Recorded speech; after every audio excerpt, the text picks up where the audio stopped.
One suggestion is that those who have not responded, those who are not wanting to be my disciples, let them worry about the obligations of this age.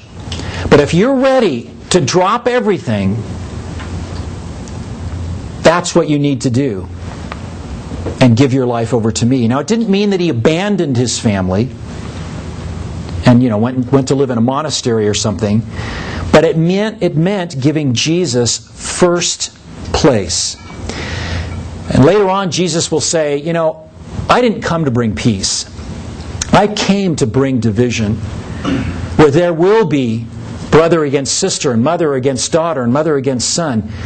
Because it is all individual, and Jesus is speaking into the lives of every single individual, saying, do you want to trust me no matter what? And there will be those who will say, yes, I do. And then there will be those who will say, no, I don't. And I don't want you to be doing that either. You need to be obligated to me first. And Jesus says, no. Who's going to be first in your life? So they get in the boat. Verse 23. And when he got into the boat, his disciples followed him. And behold, there arose a great storm on the sea, so that the boat was being swamped by the waves. Now, how can this happen? It actually does happen. On the Sea of Galilee, which is hundreds of feet below sea level, surrounded by mountains on all sides, except for the outlet of the Jordan River. And so what happens is that the heat differential of the air above and below causes the air to begin to fall down the mountainsides. It picks up speed. The cool air comes across, falls down, and as it picks up speed, it creates great windstorms. The waves can be 10 to 20 feet high. I used to...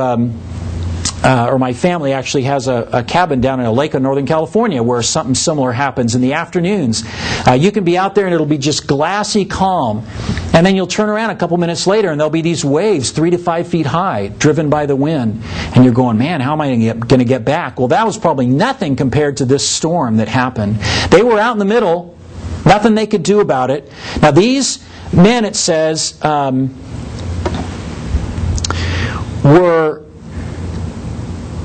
it says they were swamped by the waves at the end of verse 24, but he was asleep.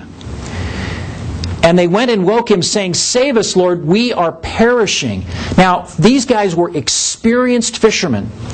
They were used to being out on this lake. They knew the lake backwards and forwards. They knew everything about it. For them to be afraid like this, it was really a bad storm. But notice, the Lord is asleep. Now, what's with that? I think partly it shows just how human Jesus really was. The cost that this mission to be the Messiah was already taking on him. He was so tired that even bouncing up and down in the waves, green water coming over the bow, didn't awaken him. He was probably asleep in the rear of the boat near the tiller, kind of a leather cushion that they would put there. So exhausted that not even a storm could wake them up.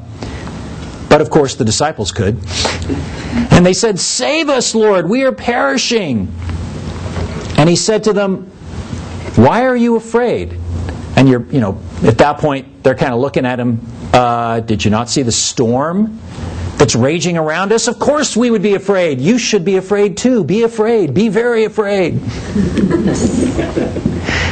He says, why are you afraid, O you of little faith? And then something happens that, if you'd been there, you would have reacted like they did.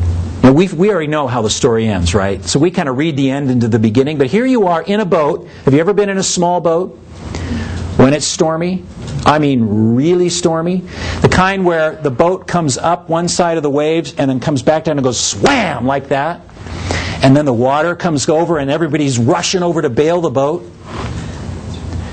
You are afraid. And Jesus, they wake him up and he goes, why are you afraid, oh you of little faith? Well, okay, Jesus, here's a bucket. You going to help us bail or what? Then he rose, it says, and rebuked the winds and the sea. What's with that?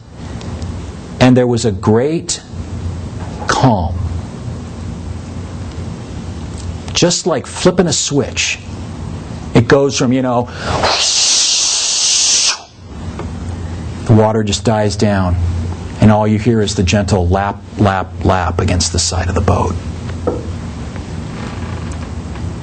And verse 27 says, the men marveled, saying, what sort of man is this, that even winds and sea obey him? Talk about the cost of discipleship. Talk about being willing to let go of your security. These guys let go in fear of their lives.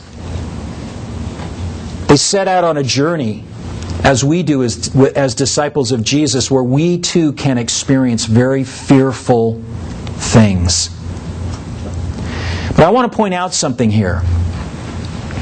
This is sort of just a general principle, and that is that as long as Jesus Christ is in your boat, no matter what storms come into your life, no matter how fearful you are, no matter how much you think that you're going to sink and go down glub, glub, glub to the bottom of the ocean, nothing can happen to you that is outside of God's will. We don't believe that, by the way. I don't think we really believe that. But if you have Jesus Christ who has taken up His abode, His permanent habitation in your heart, because you have faith, trust, and reliance on Him, nothing can happen to you that's outside of His will. So does that mean sometimes it's God's will that I get hurt? Yeah. Sometimes it's God's will that I don't get the answer that I want? Yeah. But remember, what serves His purposes? What helps further His kingdom? What is your part in telling His story? Jesus stands up in the boat and He says, be quiet. Talk about being in control.